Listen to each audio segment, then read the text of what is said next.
किसान की खेती को बंद कर दो तिजोरी में, ये इस मोदी प्रचार प्रसार तंत्र का गंदगी बोल रहे हैं आप। वैज्ञानिक जो हमारी शिक्षा है उसको बंद कर दो तिजोरी में। लेकिन इन पूंजीपतियों ने सोचा कि अब जो उन्नति हो गई, विज्ञान को बंद कर दो, पसीने से कमाई हुई इस संपदा को किस प्रकार अंतर्राष्ट्रीय कॉर्पोरेट की मुट्ठी में कैद किया जाए। कि भारतीय किसानों ने इस पूरे विश्व के किसानों को रास्ता दिखाया है, केवल इन कॉर्पोरेट को लूटने की छूट दे दो। अपने ही बेचे हुए उस धान से निकले चावल पर किसी बड़ी कंपनी के ब्रांड को लिखा हुआ पाया। आज इस केंद्रीय सरकार की छाती पर बैठकर अपने विरोध को, अपने गुस्से को और अपनी मेहनत से उत्पादित इस संसार के पेट भरने के अनाज के मूल्य के लिए यहाँ पर एकत्रित हुआ है। तो साथियों, ये कोई मामूली बात नहीं है। कल ही मैं सुन रही थी कि इस देश में हर क्षेत्र में जीडीपी में सब तरफ से गिरावट आ रही है। 10%, 12% योगदान आज मैन्युफैक्चरिंग का है। जानते हैं खेती का कितना योगदान है? कृषि क्षेत्र का 60% योगदान है।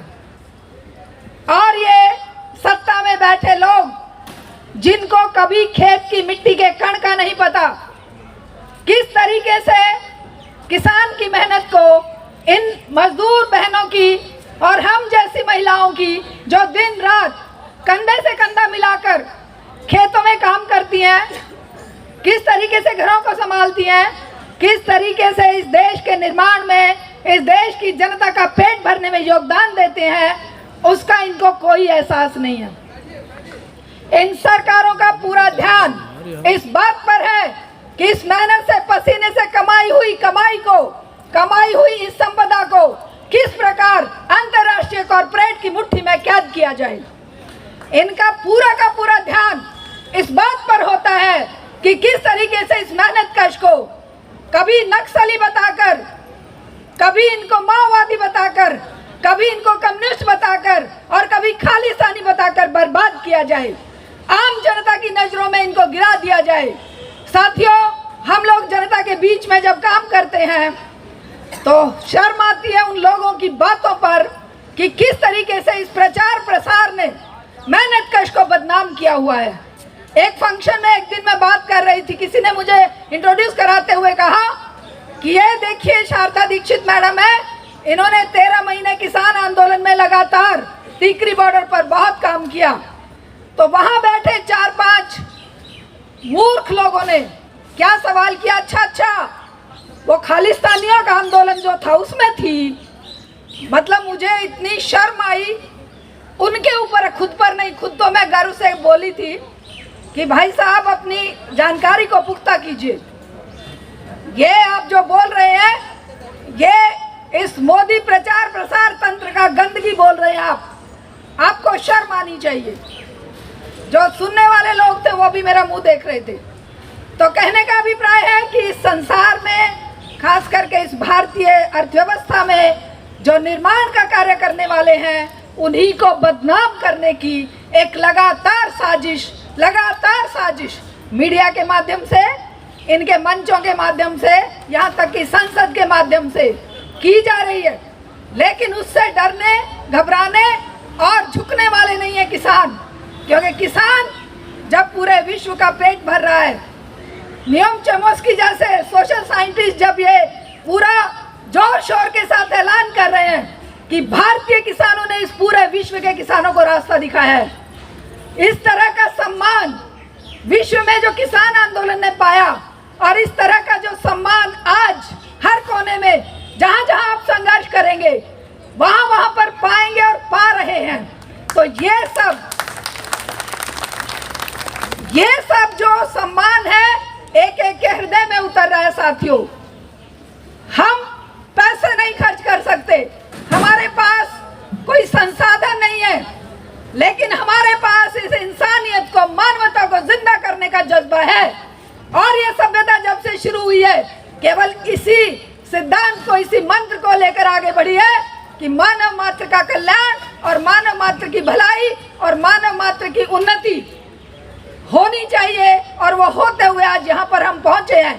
लेकिन इन पूंजीपतियों ने सोचा कि अब जो उन्नति हो गई, विज्ञान को बंद कर दो तिजोरी में, आज किसान की खेती को बंद कर दो तिजोरी में, आज वैज्ञानिक जो हमारी शिक्षा है उसको बंद कर दो तिजोरी में, केवल इन कॉर्पोरेट को लूटने की छूट दे दो। लेकिन ऐसा नहीं होने दिया जाएगा साथियों, क्योंकि आज जो सोया हुआ शेर है, जब वो जाग जाता है जनता के रूप में, तो इनको भागने की जगह नहीं मिलेगी। और ये विश्व की क्रांतियों ने सिद्ध किया है, चाहे वो फ्रांस रिवॉल्यूशन था, चाहे रशियन रिवॉल्यूशन था, चाहे वो चाइनीज रिवॉल्यूशन था, चाहे अमेरिकन रिवॉल्यूशन था। रिवॉल्यूशन एकमात्र रास्ता है और संघर्ष एकमात्र रास्ता है।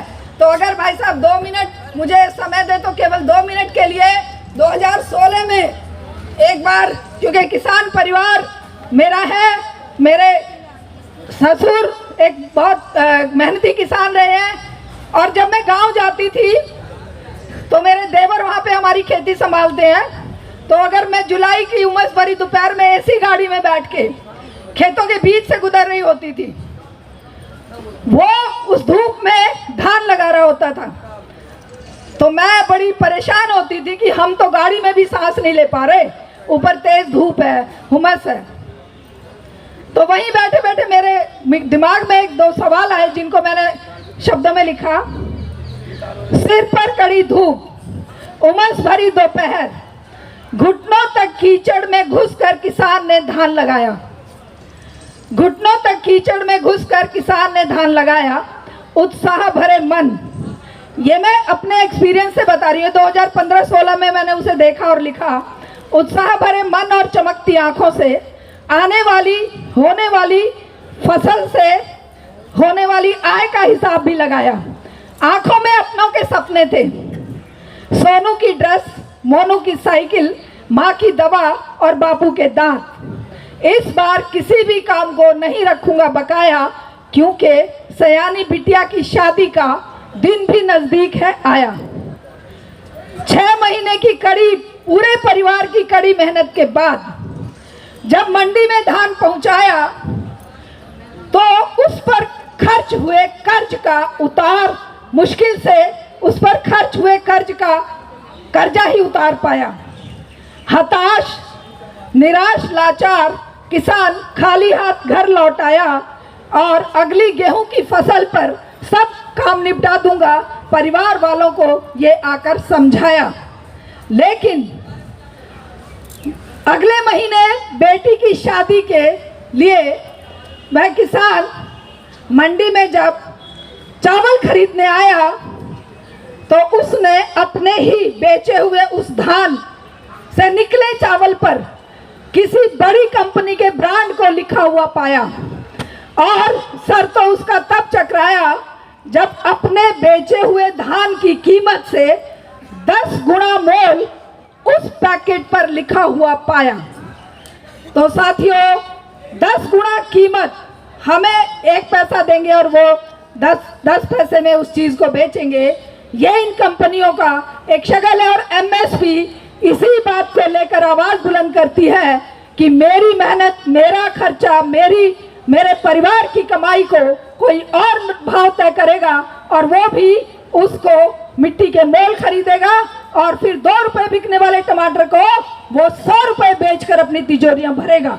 तो इस तरह के ये जो हालात हैं, उनके लिए ऑल इंडिया किसान खेत मजदूर संगठन ने जो ये देशव्यापी मुहिम चलाई है, उसके साथ देश के कोने कोने से हर महिला, पुरुष, बुजुर्ग और बच्चा शामिल होगा। इसी के साथ इनकलाब जिंदाबाद, मजदूर किसान एकता जिंदाबाद, महिला किसान मजदूर छात्र एकता जिंदाबाद।